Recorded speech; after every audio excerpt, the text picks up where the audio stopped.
सभी को नमस्कार, मेरा नाम अभिषेक है और आप देख रहे हैं 30 जुलाई के करंट अफेयर को। ये करंट अफेयर आपके सभी एग्ज़ाम्स के लिए है। आइए शुरुआत करते हैं अपने पहले करंट अफेयर को जहाँ पर गाज़ा और इज़राइल फिर से न्यूज़ में आ गए हैं। आइए जानते हैं इस पूरी न्यूज़ क्या है? तो आपको बता दें कि इज़राइल-गाज़ा वार ने सिर्फ़ वेस्ट एशिया में ही नहीं बल्कि पूरी वेस्टर्न दुनिया यानी यूरोप, यूएस, नेटो एलाइज़ के बीच काफ़ी बड़ा रिफ्ट खड़ा कर दिया है। रिफ्ट यानी कि आपको ये इस साल के एसएससी के एग्ज़ाम में ज़रूर देखने के लिए मिल सकता है, जिसका मतलब होता है मतभेद। याद रखिएगा रिफ्ट का मतलब होता है मतभेद। कर दिया है। अब पहले जो देश हमेशा इज़राइल के साथ खड़े रहते थे, अब उनमें भी अलग-अलग व्यूज़ और पॉलिसी डिफरेंस सामने आ रहे हैं। अब इस न्यूज़ को पहले पढ़ें, उससे पहले मैं आपको पूरी हिस्ट्री एक बार इज़राइल की बता देता हूँ, जिससे कि आगे आने वाले जब करंट अफ़ेयर आएँ, तो आपको किसी भी तरह का दिक्कत ना हो। तो आइए जानते हैं पहले इनके हिस्ट्री के बारे में।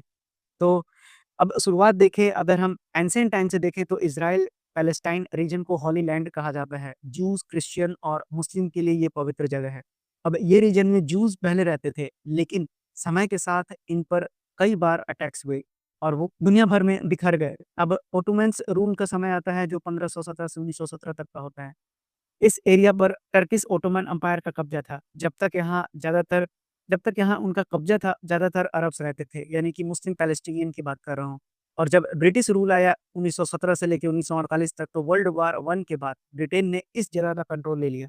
ब्रिटिश मैंडेट और पैलेस्टीन के नाम से जो जाना जाता था। साथ ही बेल्फोर डिक्लेरेशन 1917 के बाद ब्रिटेन ने ज्यूज़ को प्रॉमिस किया कि उन्हें एक नेशनल होम दिया जाएगा।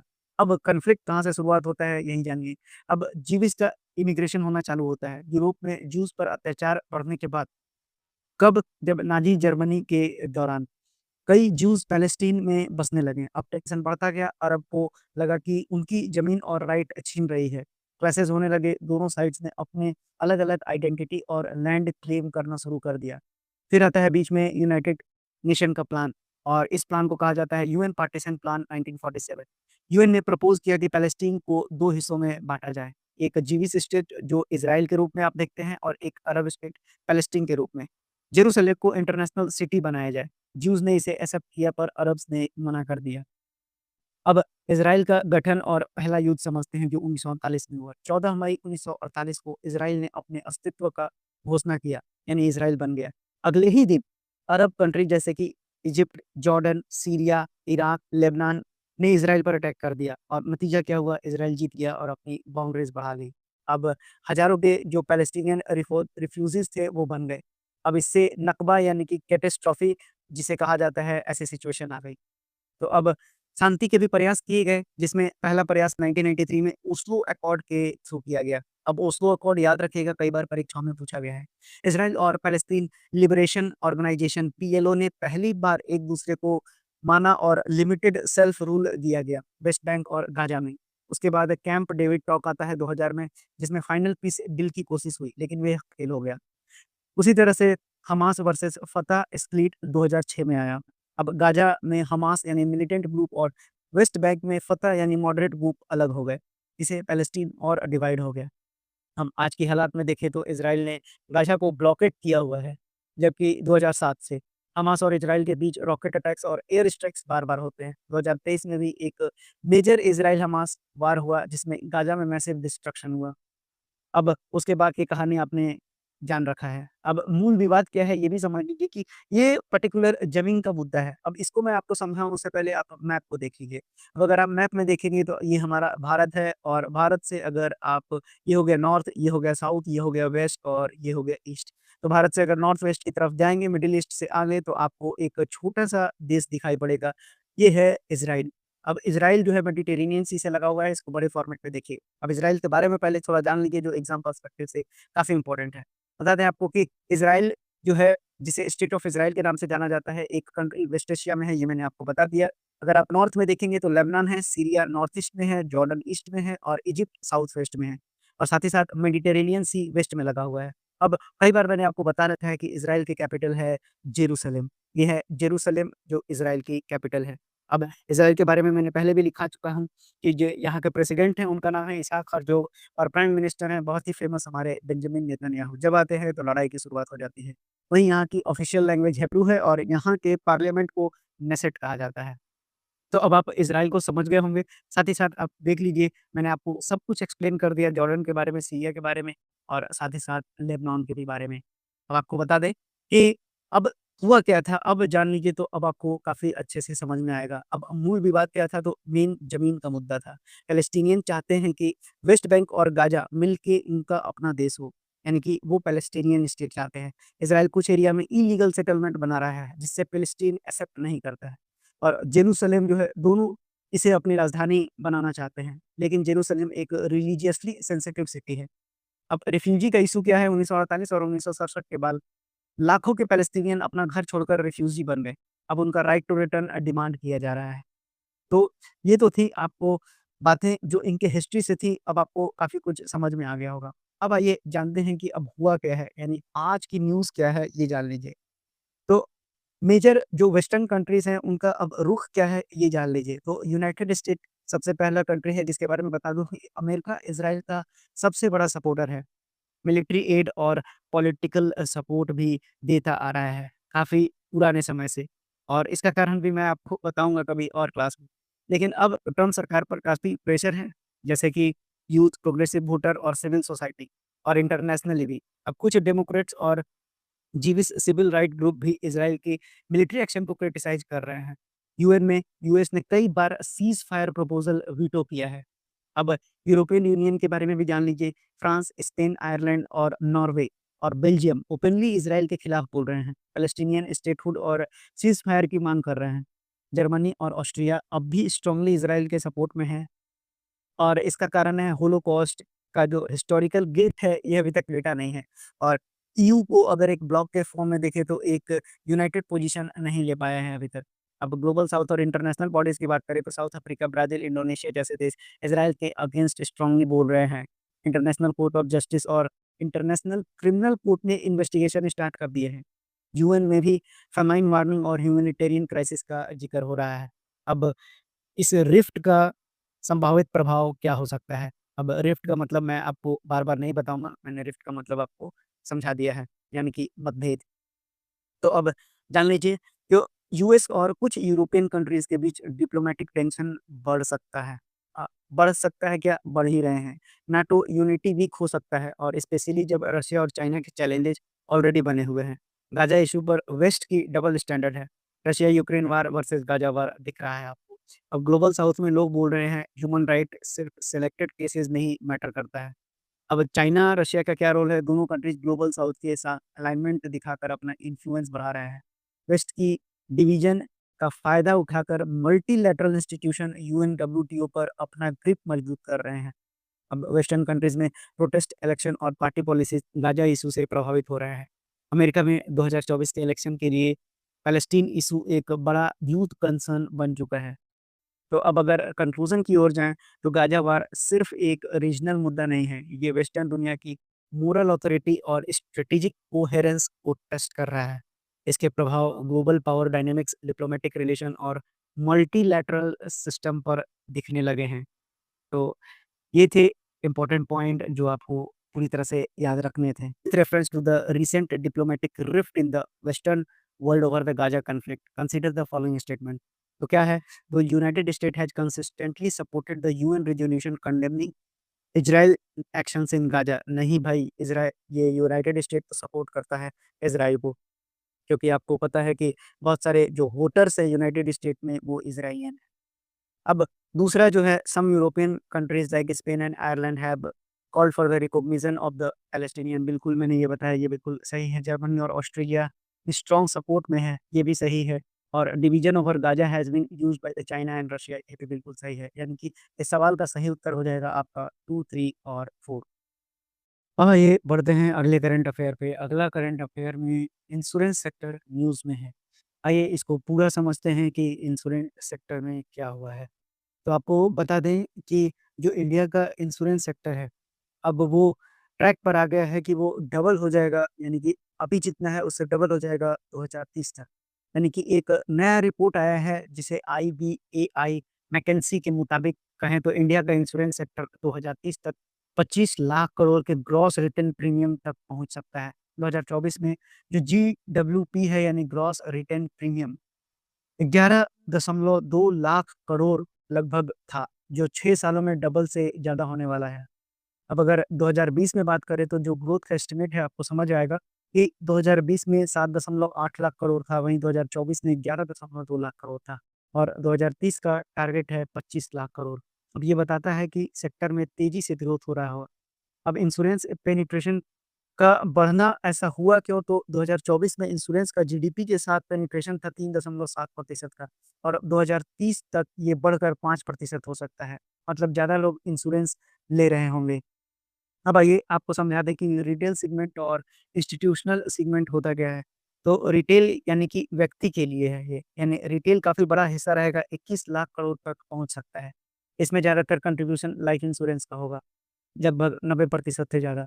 अब इसमें 2 मुख्य ग्रुप होते हैं, जिसे बोलते हैं हाई नेट वर्थ इंडिविजुअल और मिडल क्लास या फिर जो सैलरीड लोग होते हैं। और इंस्टीट्यूशनल सेगमेंट की बात करें तो इसमें कंपनीज़ आ जाती हैं या स्मॉल मीडियम एंटरप्राइज़। ये सेगमेंट भी ग्रो करेगा लगभग 2.8 लाख करोड़ तक। अब अगर इसके चैलेंजेज़ को देखें तो 87% लाइफ इंश्योरेंस गैप है, अभी यानी अंडर इंश्योरेंस है और 31% पॉपुलेशन के पास हेल्थ कवरेज नहीं है, 50% गाड़ियों के पास थर्ड पार्टी इंश्योरेंस तक नहीं है। अब क्लेम से रिलेटेड काफ़ी प्रॉब्लम होती है, तो आपको पता होगा कि 50% एचएनआई कस्टमर ने इंश्योरेंस कंपनी बदलने का सोचा क्योंकि क्लेम प्रोसेस खराब था।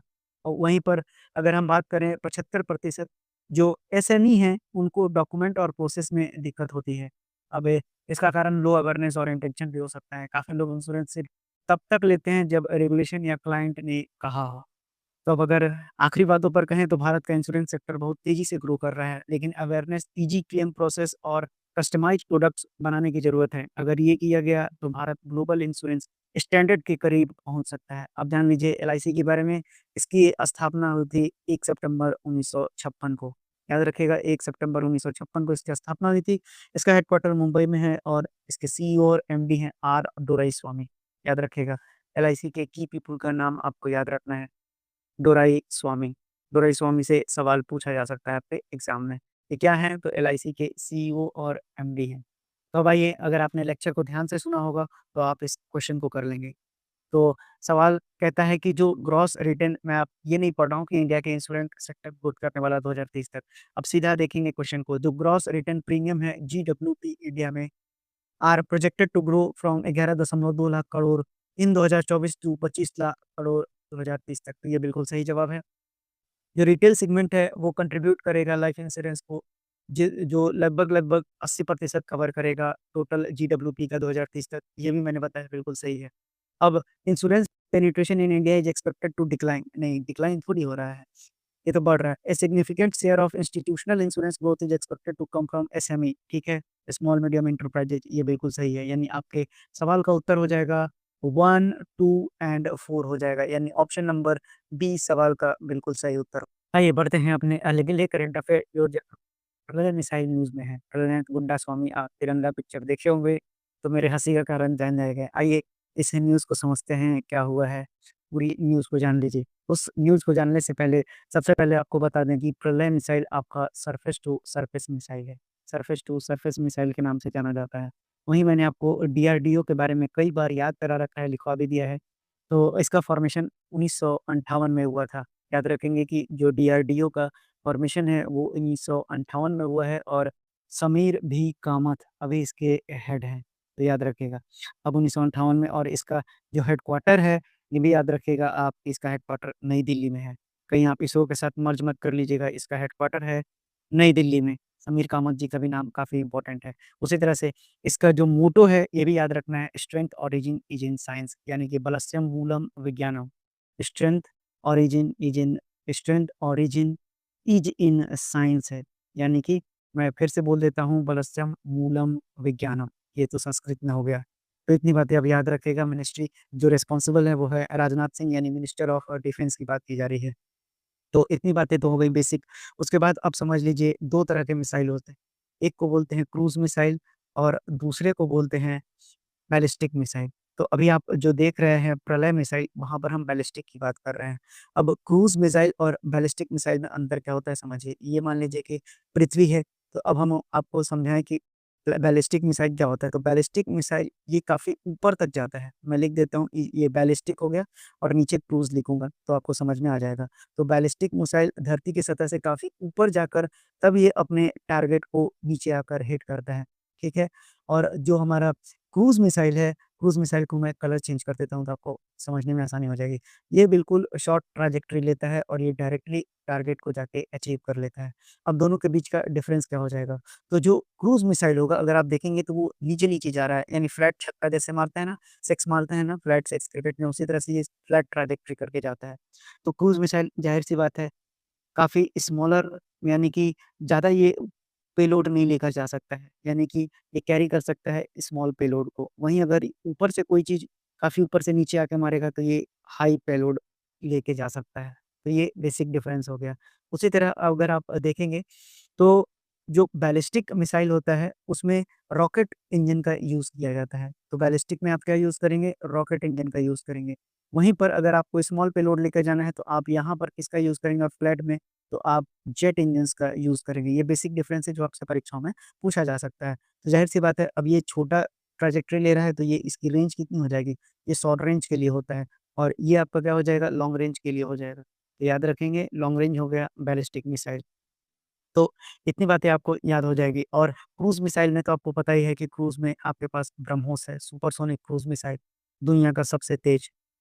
और बैलिस्टिक मिसाइल में आपके पास एक नाम तो आ ही गया प्रलयनाथ, उसके बाद पृथ्वी और अग्नि सीरीज़। पृथ्वी भी है, अग्नि भी है और ये सारे के सारे। और अब ये जो टेस्ट है, अब इस न्यूज़ को समझिए कि बैक टू बैक टेस्ट किया है प्रलय मिसाइल को डीआरडीओ ने। अब 2 बार इसकी टेस्टिंग की गई है, फ्लाइट टेस्ट, और कहाँ से किया गया है? तो doctor APJ Abdul Kalam island. अब ये कहाँ स्थित है? ये भी आपसे सवाल बन सकता है, तो ये उड़ीसा कोस्ट में स्थित है। अब इसको डेवलप किया गया है रिसर्च सेंटर इमारत के द्वारा, याद रखिएगा इस नाम को, रिसर्च सेंटर इमारत के द्वारा।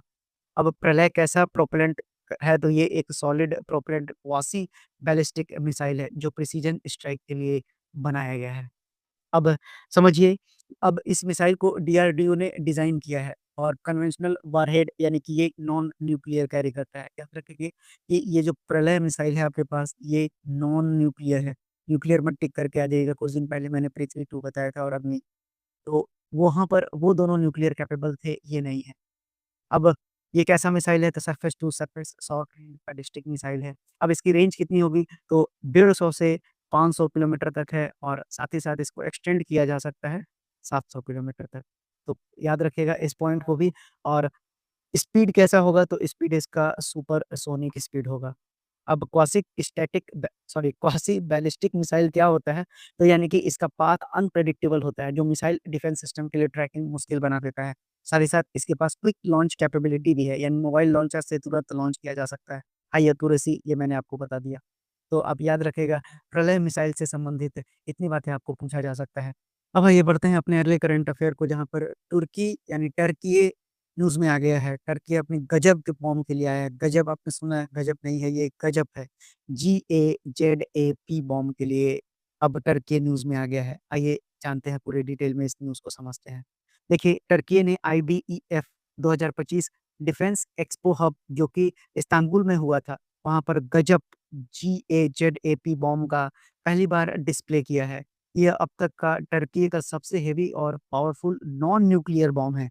याद रखिएगा, ये एक नॉन न्यूक्लियर बॉम्ब है, काफ़ी इम्पोर्टेंट है ये आपके एग्ज़ाम पर्सपेक्टिव से। अब इसकी वज़न की बात करें तो 970 केजी का है, वहीं अगर इसके टाइप की बात करें तो थर्मोबैरिक फ्रैगमेंटेशन बॉम्ब है ये। अब थर्मोबैरिक बॉम्ब होता क्या है, ये भी समझ लीजिए। तो थर्मोबैरिक बॉम्ब एयर के ऑक्सीजन का यूज़ करके अंदर से हाई टेम्परेचर ब्लास्ट करता है। अब इसका हीट और प्रेशर इफ़ेक्ट नॉर्मल बॉम्ब से काफ़ी ज़्यादा होता है। तो इसलिए गजब एक थर्मोबैरिक और फ्रैगमेंटेशन बॉम्ब है, जो वाइड एरिया डिस्ट्रक्शन के लिए बना है। अब इसका स्ट्रैटेजिक इम्पोर्टेंस की बात करें तो तुर्की की डिफेंस पावर का मेजर अपग्रेडेशन है ये। ये बॉम्ब वर्ल्ड के टॉप कन्वेंशनल वेपन्स के लेवल पर है। अगर पाकिस्तान जैसा कंट्री टर्की से ऐसे वेपन्स ले, तो इंडिया को मिलिट्री प्लानिंग रिव्यू करनी पड़ सकती है। टर्की फ्यूचर में इस बॉम्ब को ड्रोन के थ्रू भी लॉन्च कर सकता है। अब अगर इंटरनेशनल लेवल पे देखें कि इसका क्या इम्पैक्ट हो सकता है, तो ये नॉन न्यूक्लियर होने के बावजूद न्यूक्लियर के आस-पास का डिस्ट्रक्शन करने की कैपेबिलिटी रखता है। इंटरनेशनल लॉ के मुताबिक जब तक सिविलियन को डायरेक्टली टारगेट नहीं किया जाता है, ऐसे बॉम्ब का यूज़ मना होता है। तो याद रखिएगा, गजब बॉम्ब टर्की का एक मेजर मिलिट्री एडवांसमेंट है ये। अब इंडिया को भी रीजन में बदलती स्ट्रेटेजिक डायनेमिक को ध्यान में रखते हुए अपनी टैक्टिकल प्रिपेयर्डनेस और एरियल वारफेयर कैपेबिलिटी को अपडेट करना पड़ेगा। तो आपको मुख्य बातें इससे समझ में आ गई होंगी। अब इसके एक्सप्लोजन पावर की बात करें तो 3000 डिग्री सेल्सियस के जो स्टील और कंक्रीट को भी मेल्ट कर सकता है, तो याद रखिएगा। और शॉकवेव की बात करें तो 160 मीटर तक डस्ट और ब्लास्ट वेव क्रिएट होता है। अब इसका इम्पैक्ट अगर देखिएगा तो 1 किलोमीटर के रेडियस में 10,000 फ्रैगमेंट बिखेर सकता है। अब टर्की न्यूज़ में है, तो ये टर्की के बारे में भी जान लीजिए। तो टर्की आपको दिख रहा होगा कि ये भारत है, और भारत की बात करें तो ये हो गया नॉर्थ और ये हो गया वेस्ट। तो नॉर्थ वेस्ट और मिडल ईस्ट से होता हुआ एक कंट्री है। तो जान लीजिए कि टर्की, जिसे रिपब्लिक ऑफ टर्की कहा जाता है, ये एंटोलिया में वेस्ट एशिया में लोकेटेड है। अब कैपिटल की बात करें तो टर्की की कैपिटल है अंकारा, याद रखिएगा। ये हो गया इसका कैपिटल, जो कि ब्लैक सी से लगा हुआ है और साथ ही साथ मेडिटेरेनियन सी से भी लगा हुआ है। अब यहाँ के जो प्लेटू है, जो सबसे इम्पोर्टेंट है, ये है अनातोलियन प्लेटू, जो मैंने आपको शुरुआत में ही बताया। तो ये बात याद रखिएगा, बनने वाले यही सारे सवाल हैं। अब और भी कुछ जान लीजिए कि ऑफ़िशियल लैंग्वेज यहाँ की क्या है, तो ऑफ़िशियल लैंग्वेज टर्किश है। वहीं यहाँ की करेंसी काफ़ी पूछी जाती है एग्ज़ाम में, जिसे कि लायरा के नाम से जाना जाता है, या फिर आप लीरा भी बोल सकते हैं, टर्किश लीरा। अब यहाँ के प्रेज़िडेंट का नाम आप काफ़ी फ़ेमस नाम है, जब भी पाकिस्तान से युद्ध होता है, तो ज़रूर ये बीच में आ जाते हैं। अब इनका नाम है तैयब अर्दोगन, रिसेप तैयब अर्दोगन। याद रखिएगा, यहाँ के जो प्रेसिडेंट हैं, उनका नाम है रिसेप तैयब अर्दोगन। ये काफ़ी इम्पोर्टेंट व्यक्ति हैं, हमेशा न्यूज़ में रहते हैं, अर्दोगन। तो ये थी मुख्य बातें, इससे संबंधित आप याद रखिएगा। हाँ भाई, ये कई बार न्यूज़ में आपको मैं बताता हूँ मार्क नंबर, वैसे तो मैंने पहले भी एक्सप्लेन कर रखा है, पर मेरी मिसाइल है तो काफ़ी बार आप मार्क सुनते होंगे कि इतनी मार्क से ये जा रहा है। तो सबसे पहले आपको समझना होगा कि मार्क नंबर होता क्या है। मार्क नंबर का मतलब होता है, आप याद रख लीजिएगा कि मार्क नंबर होता है, अगर मैं ऑब्जेक्ट की स्पीड को भाग लगा देता हूँ स्पीड ऑफ साउंड से, तो ये मेरा बन जाता है मार्क नंबर। अब इसी के आधार पे इसको हम डिनोट करते हैं एम पर। अब एम 1 के बराबर भी हो सकता है, एम 1 से ज़्यादा भी आ सकता है, याद रखिएगा। तो अब अगर अगर हमारा मार्क और लेस देन 1 भी हो सकता है, तो अब अगर ऐसा होता है तो लेस देन 1 होगा, तो ऐसे को हम सबसोनिक स्पीड बोलते हैं। वहीं अगर बात करें कि अगर 1 के बराबर है, तो इसे हम बोलते हैं सोनिक। और अगर एम ग्रेटर देन अगर आपका 1 आ जाता है, तो ये हो जाता है सुपरसोनिक। याद रखेंगे आप, सुपरसोनिक होता है। और अगर मैं एम की वैल्यू काफ़ी ज़्यादा बढ़ा दूँ, यानी कि अगर मैं मच मोर ग्रेटर देन यानी लगभग 4-5 कर दूँ, है ना? एम की वैल्यू अगर मैं ग्रेटर देन 4-5 कर दूँ, तो ये क्या होता है, मेरा हाइपरसोनिक होता है। तो अब आप प्लेन के बीच में डिफ़र कर पाएँगे कि ये दरअसल है क्या? तो अगर आपको स्पेसक्राफ्ट वगैरह की बात करूँगा, तो ये माक नंबर आपको ग्रेटर देन, बहुत ज़्यादा ग्रेटर देन 1 से बहुत ज़्यादा क्या, यानी 3-4 ही बहुत ज़्यादा कहलाता है। अब आपको बता दें कि जो कमर्शियल एरोप्लेन्स हैं, ये आपका सबसोनिक होता है। याद रखिएगा, आपसे ये सवाल पूछा जा सकता है। यहाँ पर आपको याद रखना है कमर्शियल एरोप्लेन्स की बात। ये कैसे होते हैं, तो इनका जो साउंड है वो सबसोनिक होता है। वहीं अगर जो 1 के बराबर है, वो तो सिंपल आपको समझ में आ जाना चाहिए कि ये स्पीड ऑफ साउंड है। ये सिंपल सा है। और वहीं अगर हाइपरसोनिक मैंने बता दिया, और सुपरसोनिक में आपको क्रूज़ मिसाइल है, और साथ ही साथ सुपरसोनिक में आपका क्रूज़ मिसाइल के साथ-साथ आपको एक और चीज़ याद रखना है, जो फाइटर जेट्स होते हैं, फाइटर जेट्स भी सुपरसोनिक होते हैं। तो इतनी बातें थी जो मुझे बतानी थी। अब आइए बढ़ते हैं अपने अगले करंट अफ़ेयर पे। तो अगला करंट अफ़ेयर आपका है, इंडस्ट्रियल प्रोडक्शन जो है, वो स्लो डाउन हो गया है 1.5% जून में, जो 1.9% मई में था। तो आइए इस न्यूज़ को बहुत अच्छे से समझिएगा इकोनॉमिक्स के पर्सपेक्टिव से।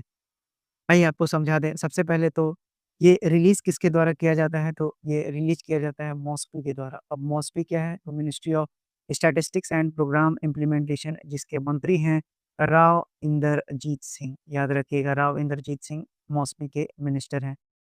अब आपको बता दूँ मैं कि जो इंडेक्स ऑफ इंडस्ट्रियल प्रोडक्शन ये होता क्या है, पहले इसको आप समझ लीजिए। तो ये एक की इकोनॉमिक इंडिकेटर होता है जो मेज़र करता है शॉर्ट टर्म चेंजेज़ को। जो वॉल्यूम ऑफ प्रोडक्शन होता है जैसे कि माइनिंग, मैन्युफैक्चरिंग और इलेक्ट्रिसिटी में, दिए गए बेस पीरियड के हिसाब से। अब ये जो आईआईपी है उसको कंपाइल और पब्लिश किया जाता है सीएसओ के द्वारा, जो मॉस्पी का ही पार्ट है।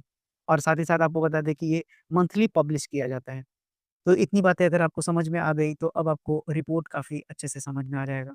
रिपोर्ट में क्या कहा गया है कि मॉस्पी के मुताबिक जो जून में 1.5% है, वो आपका मैंने बता दिया आपको कि जो मई में था वो 1.9% था, यानी कि गिरावट हुआ है, स्लो डाउन हुआ है। अब ये ग्रोथ जो है मई 2025 में रिवाइज़ होने के बाद ऐसा हुआ है।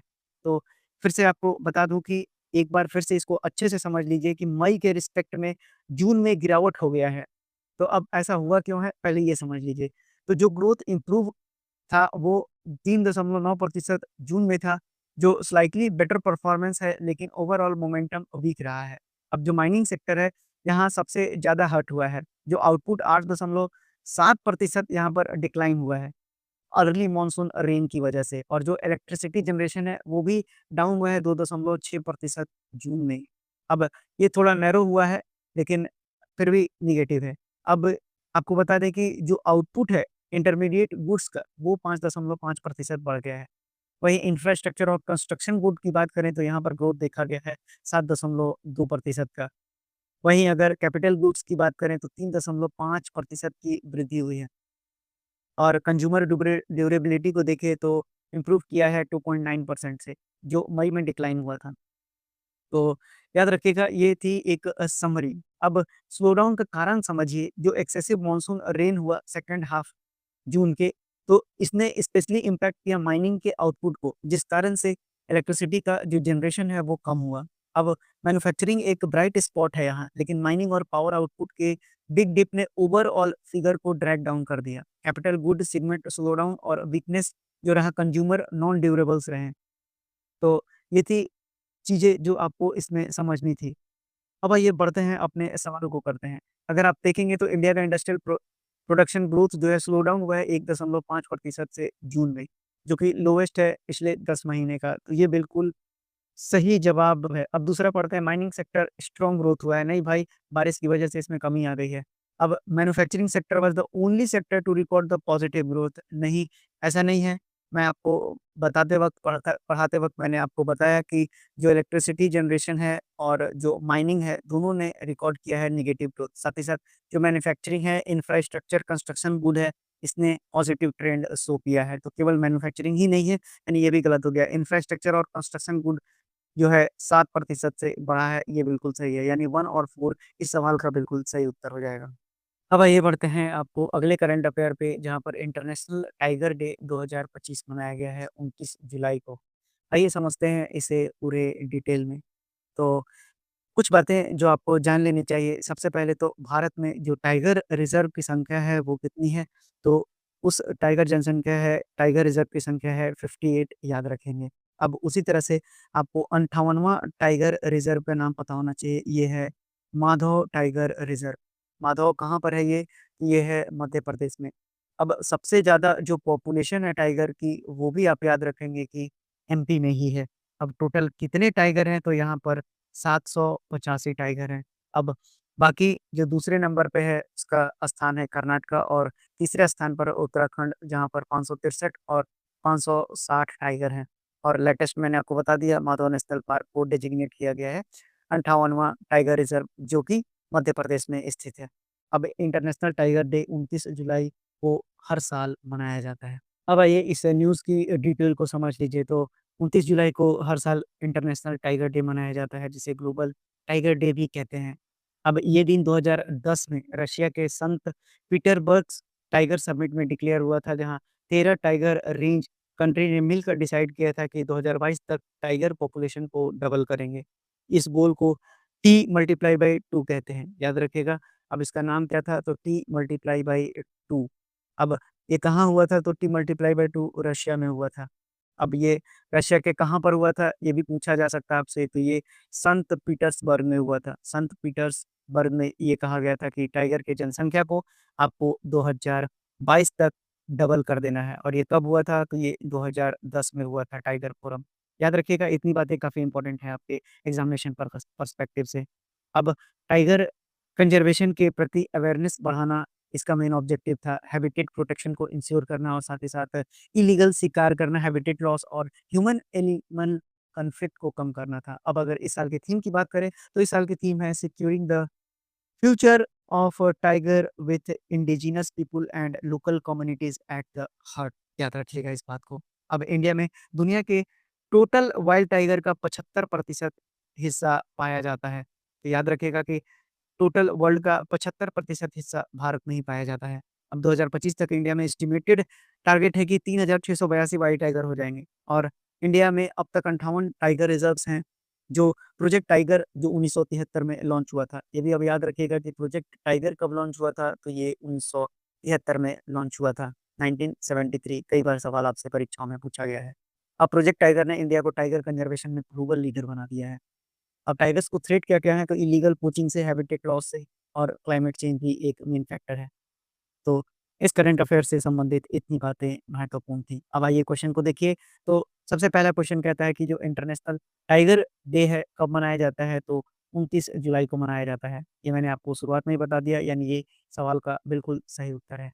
अब उसी तरह से अगर आप दूसरे को देखेंगे तो कहता है कि जो थीम है वो मैंने आपको समझा दिया कि इस वर्ष की थीम है securing the future of tigers with the indigenous people and local communities at the heart. वहीं इंडिया अकाउंट करता है 75% of the world tiger population, यानी कि ये तीसरा गलत था और चौथा मैंने बताया टोटल 58 है, यानी कि 1, 2 एंड 4 इस सवाल का सही उत्तर हो जाएगा। अब आइए बढ़ते हैं, दिव्या देशमुख न्यूज़ में है, तो आपको बता दें कि जो दिव्या देशमुख हैं वो नागपुर की रहने वाली हैं, नागपुर महाराष्ट्र की रहने वाली हैं और मात्र 19 ईयर्स की हैं। अब ये वर्ल्ड कप चैंपियन जीत गई हैं, वुमेन्स की वर्ल्ड कप चैंपियन को जीत गई हैं और इंडिया की चौथी वुमेन बन गई हैं जो ग्रैंड मास्टर बन गई हैं और इन्होंने किसको हराया, तो इंडिया की ही कोनेरू हम्पी को हराया है। तो इतनी बात आप याद रखिएगा कि दिव्या जो है वुमेन्स वर्ल्ड कप जीत लिया है और ये इंडिया की चौथी वुमेन बन गई है जो ग्रैंड मास्टर बनी है कोनेरू हम्पी को हराकर। अब आइए देखते हैं अगले न्यूज़ को, तो अगला न्यूज़ में सोहराई आर्ट जो है न्यूज़ में आ गए हैं। दरअसल काला उत्सव 2025 मनाया गया राष्ट्रपति भवन में। तो राष्ट्रपति जो द्रौपदी मुर्मू हैं उन्होंने इंटरैक्ट किया 3 मेजर इंडिजिनियस आर्ट फॉर्म को। उसमें जो सबसे पहला था वो था सोहराई। सोहराई आर्ट आपको बता दें ये झारखंड का आर्ट है। और साथ ही साथ इन्होंने 2 और आर्ट फॉर्म को देखा जो पट्टा चित्रा है, तो पट्टा चित्रा भी न्यूज़ में है। अब ये कहाँ का है आर्ट फॉर्म? तो ये उड़ीसा का है। और तीसरे की बात करें तो ये है पटुआ पेंटिंग। अब पटुआ पेंटिंग कहाँ की है? तो ये है वेस्ट बंगाल की।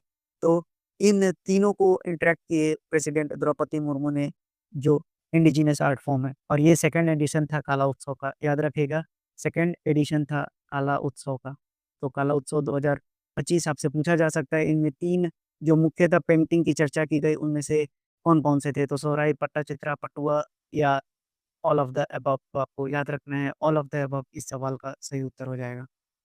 अब आइए अपने आखिरी करंट अफेयर को देखते हैं, तो बेंगलुरु की जो रेमुना पीरा है, उन्होंने वर्ल्ड रिकॉर्ड बना दिया है। आप याद रखिएगा रेमुना पीरा इन्होंने 170 घंटे लगातार, याद रखिएगा 170 घंटे लगातार भरतनाट्यम परफॉर्मेंस दिया है इन्होंने।